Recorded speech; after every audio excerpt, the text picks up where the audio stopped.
Սարոկյան, արդեն քիչ ժամանակ է մնացել, շուտով ընտրություններ են։ Չեք կարծում, որ ժամանակն է վարչապետի ձեր թեկնածուի անունը հրապարակել։ Դեռ ոչ, ժամանակ։ Ինչու 5 օր է մնացել։ Որ ժամանակը լինի կասեմ։ Ընտրողների համար ավելի հարմար չի լինի եւ Շատ հարմար կլինի։ Չի որ դուք Սա հաշվարկած համար են քվեարկելու։ Ծառուկյանի համար են քվեարկելու, Ծառուկյանն էլ ժողովրդին իր պատասխանը կտա։ Պարոն Ծառուկյան, օրորի ավելի սաստկանում է սահմանափակումները արտահանման տնտեսվարողները մարդիկ կանգնել են անելանելի վիճակում։ Ինչ ելք եք առաջարկում դուք։ Ես առաջարկի ասել եմ, ես դա մեկ ամիս առաջ եմ ասել, որ այսօր հարկավոր քայլեր ձեռնարկել, որտեղ տնտեսությունը, ես նորից եմ ասում, դա չի լինում իշխանամետ կամ ասենք թե անդիմադիր։ Տնտեսությունը կամ զարգանում է, կամ քանդվում է։ Այսօր վերել են արդեն քանդման եզին անդուդի վրա կանգնացել են։ Բոլոր ասենք թե վարկերի տակ, աշխատողների աշխատավարձ, որ չգիտեն ապրանքը թափում են, ոսեր հայտարարում են ավելի այլ ընտրանք ունեն։ Ձեր ցավը տանեմ, կարամ գրեմ ստորակեմ։ 10 տարի նրանք չեն կարող այլ ընտրանք ստեղծեն։ Ժողովուրդը տուժելու են, սննկանալու են, աղքատանալու են, քանդվելու է, վերանալու է։ Այս իմ ասածին դեմ կվստահեն, կտան։ Մի օրում կբացեմ համարժեք հարգանքով կանաչ ճանապարհ բոլորի համար։ Ծառուկյան, Արադ ցեմենտի մասով եմ ուզում հարցնել։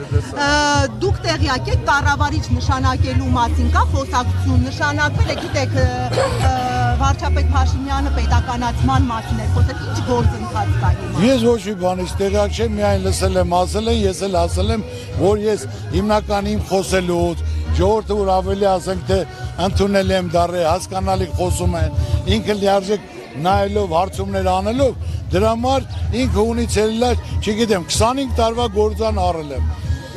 Տեղը տեղին կազմակերպել եմ, ներդրումն արել եմ, հարկերը տալիս եմ, ամսական 500 միլիոն հարկ եմ տալի, 1400 մարդ պահում եմ, այսօր շինարարություն կառուցելու, սարքելու համար որևէ դիտողություն բաստողում չկա։ Ինչ հիմունքների վրա, եթե այսօր խլելով է, այս երկիրը կարա զարգանա, ոչ թե մի մարդ, էլ այս երկրում փոքր դին, իմ ճիշտ խոսալու, տեղը տեղին ասելու համար, դա համար ասենք թե բան են անում, որ պետք է խլեն օրենք առաջ բոլոր հավասեն, կա տենց օրենք, իրենց ցավներ տան։ Այսինքն դուք չեք կարծում, որ խախտումներով է եղել սեփականաշնորհման գործը։ Այսինքն խախտումը ո՞րն է այդ, դու գնացեք մի հատ վերցեք նայեք։ Դատախազությունն է փնտրում դրա համար։ Դե դատախազությունը փնտրում է, թող փնտրի, ես ասում եմ այն ժամանակ Շվեյցարիայից է եղել առաջի մարտը, որ պետք է գար, եկել է ներդրման համար, տեսել է գործանի վիճակը, վախից թող է գնացել է։ Առաջին եղել է, գործան եղել է պարտքի տակ 7 միլիոն դոլար գազի համար, 1.9 միլիոն հարկեր պետք է տար, հոսանքի փող տային, աշխատավարձ տային, այդ սաղ արել ենք, ինչի տակ ստորագրել են, 1-10 ավելացել ենք, հիմա ամսի 22 թվականից էլ մոտարապես 20-25 միլիոն ներդրում եմ արել, որ այսքան շինարարություն, այսքան պահանջարկը սարքենք, կառուցենք, զարգացնենք։ Ես սարքող, կառուցող մարդ եմ։ Ես քանդող, բռնող չեմ։ Պարոն Ծառուկյան, հարակից հողերի մասին էլ այսօր դատախազությունը, որ այսպես ասած ձևական աճուրդներով են այդ հողերը, մոտ 70։ Ուրեմն ով որ ներողություն, թող դատախազություն, թող դիմեն իրաց ցավը տանեմ։ Ես աճուրդ սարքող եմ, համայնքատիրությունն այլ թող այդան պատժեն, ներկայացել են մասնակցի առել եմ։ Եթե ես իմ թիմով արած լինեի, դա ուրիշ արել է համայնք, արել է, մենք էլ արել ենք։ Վերադարձի հայց է ներկայացվել։ Ինչ դուք պատրաստվում եք դատարանում մինչև վերջ, այսպես ասած, պայքարել, թե կվերադարձնեք պետությանը։ Հարակից հողերը վերադարձնելու հայց է ներկայացվել։ Ես նորից եմ ասում, եթե դա անօրինական է,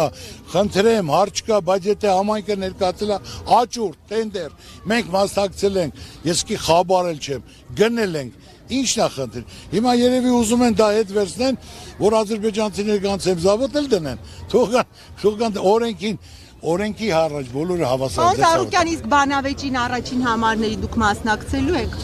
Քանի որ հանդիպումներ ա դրած, դրա համար չգիտեմ։ Շնորհակալ։ Ամսի 4-ի մասին է խոսքը երեկոյի։ Դե ամսի 4-ին մենք հանդիպում Երևանում ամենամեծ մեր հանրահավաքն է։